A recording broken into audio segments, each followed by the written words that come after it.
പ്രവാചകൻ മുഹമ്മദ് മുസ്തഫ സല്ലല്ലാഹു അലൈഹി വസല്ലം തങ്ങളുടെ ജന്മദിനം കൊണ്ട് അനുഗ്രഹീതമായ റബീഉൽ അവ്വൽ മാസം ഒരിക്കൽ കൂടി നമ്മളിൽ വന്നെത്തി. നമ്മുടെ നബി സല്ലല്ലാഹു അലൈഹി വസല്ലം ജനിക്കുന്നത് തന്നെ യതീമായിട്ടാണ്. ജനിക്കുന്നതിന് മുമ്പ് തന്നെ പിതാവ് മരണപ്പെട്ടു. 7 വയസ്സായപ്പോൾ മാതാവ് മരണപ്പെട്ടു. പിന്നെ വളർത്തി വലുതാക്കിയത് കുടുംബക്കാരാണ്. പ്രിയരെ, മുഹമ്മദ് മുസ്തഫ സല്ലല്ലാഹു അലൈഹി വസല്ലം ജനിക്കുമ്പോൾ ഈ ലോകം ഇരുണ്ട യുഗമായിരുന്നു. അനീതിയും അക്രമവും നിറഞ്ഞ ലോകമായിരുന്നു. നബിയുടെ ജീവിതത്തിലൂടെ നീളം ലോകത്ത് നന്മയും വെളിച്ചവും വിതറി. സമാധാനം ശാന്തിയും നിറച്ചു. അനീതിയും അക്രമവും മാറി നീതിയും സമാധാനവുമായി. നമ്മുടെ ജീവിതവും ഇങ്ങനെ സത്യത്തിന്റെ സ്നേഹത്തിന്റെ ജീവിതമായി മാറണം ഇൻഷാ അല്ലാഹ്.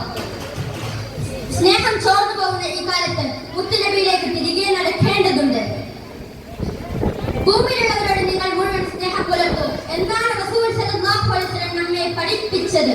എങ്കിലേ ആകാശത്തിലുള്ളവൻ നിങ്ങളോട് സ്നേഹവും കരുണയും പുലർത്തൂ എന്നാണ് റസൂൽ സല്ലല്ലാഹു അലൈഹി വസല്ലം നമ്മെ ഓർമ്മിപ്പിച്ചത്. കുഞ്ഞുങ്ങളെ മുത്തം വെച്ചുകൊണ്ട് മുഹമ്മദ് മുസ്തഫ സല്ലല്ലാഹു അലൈഹി വസല്ലം സ്നേഹത്തിന്റെ ബാലപാഠം നമുക്ക് പഠിപ്പിച്ചു തന്നു. പെൺകുട്ടികളോട് നീതി പുലർത്താൻ കൽപ്പിച്ചു. മുതിർന്നവരെ ആദരിച്ചുകൊണ്ട് സ്വർഗം നേടാൻ ആജ്ഞാപിച്ചു. വഴിയാത്രക്കാരെ ദുർബലരെ അനാഥരെ ചേർത്ത് നിർത്തി. ചെടികളോടും മരങ്ങളോടും പറവകളോടും എല്ലാം ഉൾക്കൊണ്ടു. മനുഷ്യരോടുമെല്ലാം മൃഗങ്ങളോടും പ്രകൃതിയോടും സകല ജന്തുജാലകങ്ങളോടും അനാവശ്യമായ പ്രകൃതിയെ നശിപ്പിക്കരുത്. മരങ്ങൾ മുറിച്ചു മാറ്റരുത്. ഇല ജന്തുക്കളെ പോലും കൊന്നുകളയരുത്. കടിയുറമ്പാണെങ്കിൽ പോലും അതിനെ നശിപ്പിക്കരുത്. മാതാവിന്റെ മുഖത്ത് എന്ന് പോലും പറയരുത്. ഇങ്ങനെ സ്നേഹത്തിന്റെ 1000 ഉപദേശങ്ങൾ മാനവ സമൂഹത്തിന് വേണ്ടി നമ്മുടെ മുഹമ്മദ് മുസ്തഫ സല്ലല്ലാഹു അലൈഹി വസല്ലം സമ്മാനിച്ചു. ശത്രുക്കളെ പോലും സ്നേഹിച്ചു. ഹിജ്റയുടെ 5-ാം വർഷം മക്കയിൽ മഴ നിലച്ചു.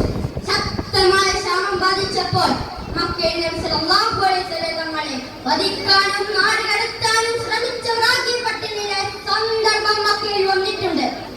മദീനയിൽ ഈ വിവരമറിഞ്ഞ മുഹമ്മദ് മുസ്തഫ സല്ലല്ലാഹു അലൈഹി വസല്ലം പരമാവധി ഭക്ഷ്യധാന്യങ്ങൾ ശേഖരിക്കുകയും ശേഷം അവിടുത്തെ ഒരു സഹാബിയെ പറഞ്ഞയക്കുകയും ചെയ്തു. അംർ ഇബ്നു ഉമൈർ റളിയല്ലാഹു അൻഹു ഈ ഭക്ഷ്യധാന്യങ്ങളുമായി മക്കയിൽ പുറപ്പെട്ടു. ശേഷം ഈ ഭക്ഷ്യധാന്യങ്ങൾ അബൂ സുഫിയാന്റെ കൈകളിൽ ഏൽപ്പിക്കുകയും ചെയ്തു. അവരെ പോലും ഒരു പ്രതിസന്ധിയിൽ സഹായിച്ച നമ്മുടെ മുഹമ്മദ് മുസ്തഫ സല്ലല്ലാഹു അലൈഹി വസല്ലം നമ്മുടെ ജീവിതത്തിന്റെ മാതൃകയാണ്. ലോകം മുഴുവൻ അധർമ്മത്തിന്റെ ഇരുട്ടിൽ മൂടപ്പെട്ട നന്മയും തിന്മയും തിരിച്ചറിയാനാവാത്ത വിധം അതപ്പതിച്ചൊരു സമൂഹത്തിലായിരുന്നു നമുക്ക് വിളിച്ചു പകരാൻ നമ്മുടെ മുഹമ്മദ് മുസ്തഫ സല്ലല്ലാഹു അലൈഹി വസല്ലം കടന്നു വന്നത്. ചെറുപ്രായത്തിൽ തന്നെ അമീൻ എന്ന ഓമന പേര് നബിക്ക് ലഭിച്ചു. നബി തങ്ങൾ ജനിക്കുന്നത് തന്നെ ഒരു കാട്ടറബി സമൂഹത്തിലായിരുന്നു. മാതാപിതാക്കളോടുള്ള കടമകൾ ഇത്രമേൽ ഊന്നിപ്പറഞ്ഞ് മറ്റൊരു നേതാവിനെ ലോക ചരിത്രത്തിൽ നമുക്ക് കാണാൻ കഴിയുകയില്ല. അവിടുത്തെ സ്വഭാവം ദർശിച്ചുകൊണ്ട് ശത്രുക്കൾ പോലും ഒറ്റ മിത്രങ്ങളാകുന്ന അത്ഭുതമായിരുന്നു ലോകത്ത് ദർശിക്കുവാൻ കഴിയുന്നത്. തൗഹീദിന്റെ അമര ശബ്ദം പാലിലാക്കി മുഴുക്കിയതിന് സ്വന്തം നാടും വീടും വിട്ടുപോകേണ്ടി വന്നു. എന്നിട്ട് പോലും തന്റെ നാട്ടുകാർ ദുരിതത്തിലാണെന്നറിഞ്ഞപ്പോൾ 5000 സ്വർണ്ണനാണയങ്ങൾ തന്റെ നാടിന്റെ ദുരിതാശ്വാസ പ്രവർത്തനങ്ങളിലേക്ക് അയച്ചു കൊടുത്ത പ്രവാചകൻ ലോകം കണ്ട ഏറ്റവും വലിയ കാരുണ്യക്കടലാണ്. നിങ്ങൾക്കറിയാമോ, നമ്മുടെ മുഹമ്മദ് മുസ്തഫ സല്ലല്ലാഹു അലൈഹി വസല്ലം തങ്ങൾക്ക് അല്ലാഹു 7 മക്കളെ നൽകി. അതിൽ 6 മക്കളും നബിയുടെ കാലത്താണ് മരണപ്പെട്ടത്. 6 മക്കളുടെ മരണം നേരിട്ട് കണ്ട ബാപ്പയാണ് നമ്മുടെ മുഹമ്മദ് മുസ്തഫ സല്ലല്ലാഹു അലൈഹി വസല്ലം.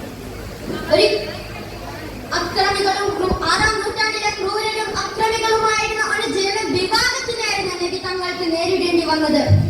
സ്വന്തം രക്തത്തിൽ പിറന്നത് പെൺകുട്ടിയാണെന്നറിഞ്ഞാൽ അവരുടെ മുഖം മുഷിയുകയും ആ നിഷ്കളങ്കരായ ചോര പൈതലിനെ ജീവനോടെ കുഴിച്ചു മൂടുകയും ചെയ്തിരുന്നു. ഇതിൽ നിന്നും തന്നെ അവരുടെ ക്രൂരത എത്രമാത്രമുണ്ടെന്ന് നമുക്ക് ഗ്രഹിക്കാൻ കഴിയുന്നതാണ്. നമ്മുടെ മുഹമ്മദ് മുസ്തഫ സല്ലല്ലാഹു അലൈഹി വസല്ലം തങ്ങളെ അവിടുന്ന് പ്രബോധനം തുടർന്നു. അവർ ആക്രമിച്ചു വിമർശിക്കുകയും ചെയ്തെങ്കിലും എന്നിട്ടും അങ്ങനെ വെറും 23 വർഷം കൊണ്ട് ധർമ്മത്തിന്റെയും നീതിയുടെയും വെളിച്ചം കാണാത്ത അന്ധകാലത്തിൽ ജനിച്ചു വളർന്ന ആ ഭീകര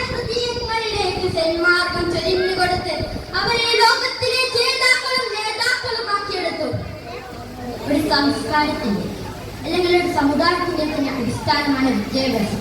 അള്ളാഹു തന്റെ ഖുർആനിക വചനം കൊണ്ട് ആദ്യമായി പറയുന്നത് തന്നെ വിദ്യാഭ്യാസത്തിനെ കുറിച്ചാണ്. അഊദു ബില്ലാഹി മിനശ് ശൈത്വാനിർ റജീം. ബിസ്മില്ലാഹിർ റഹ്മാനിർ റഹീം. ഇഖ്റഅ ബിസ്മി റബ്ബികൽ ലദീ ഖലഖ്. നബിയെ താങ്കൾ വായിക്കൂ. താങ്കളെ സൃഷ്ടിച്ച റബ്ബിന്റെ നാമത്തിൽ താങ്കൾ വായിക്കുക എന്നത് പോലും ഖുർആനിക വചനം പോലും നമ്മോട് പറയുന്നത് വിദ്യാഭ്യാസത്തിന്റെ മഹത്വത്തെ കുറിച്ചാണ്.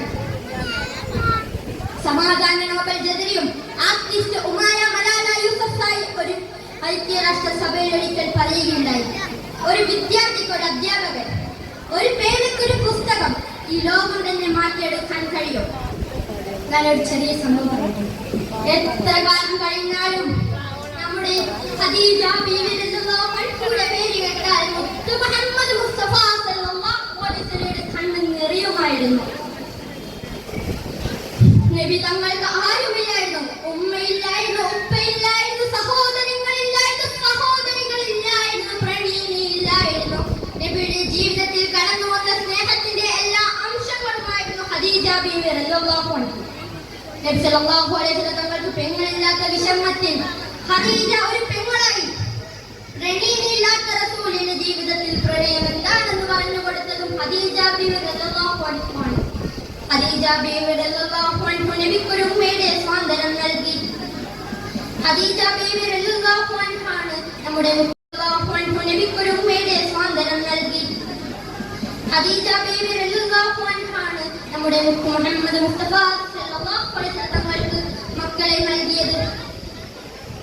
നമ്മുടെ മുഹമ്മദ് മുസ്തഫ സല്ലല്ലാഹു അലൈഹി വസല്ലം നമ്മെ ഒരു കാര്യം പഠിപ്പിച്ചിട്ടുണ്ട്.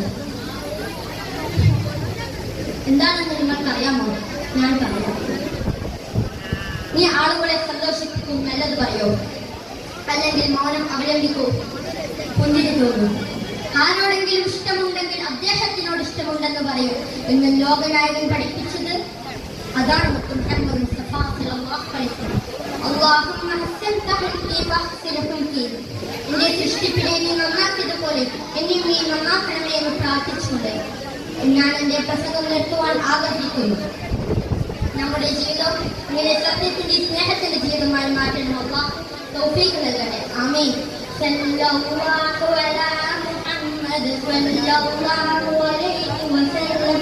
സല്ലല്ലാഹു അലാ മുഹമ്മദ് സല്ലല്ലാഹു അലൈഹി വസല്ലം. اللهم صل على سيدنا محمد. السلام عليكم ورحمة الله وبركاته.